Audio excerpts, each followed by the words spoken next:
Hi guys, so if you are constantly adding the coolant because the coolant reservoirs keeps emptying, don't ignore it. The coolant doesn't get used up like fuel.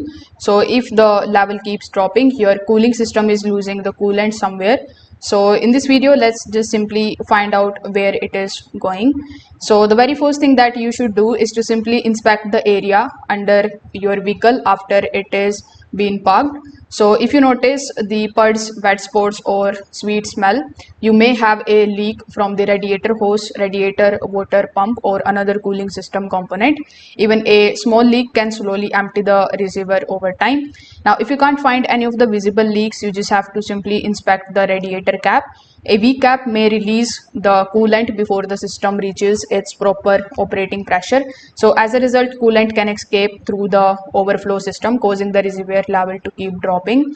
Now, if your engine temperature is running higher than normal, the stuck thermostat or failing water pump may be preventing the coolant from circulating correctly. So when this thing happens, a coolant can boil, overflow and gradually leave the system even if you don't see an obvious leak. Now if you are losing coolant but you can't find a leak anywhere, you just have to simply pay attention to the while exhaust smoke bubbles in the coolant reservoir or a milky appearance in the engine oil.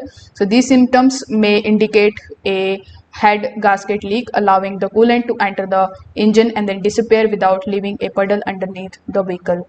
So that's how you can basically find and resolve the issue. Thank you.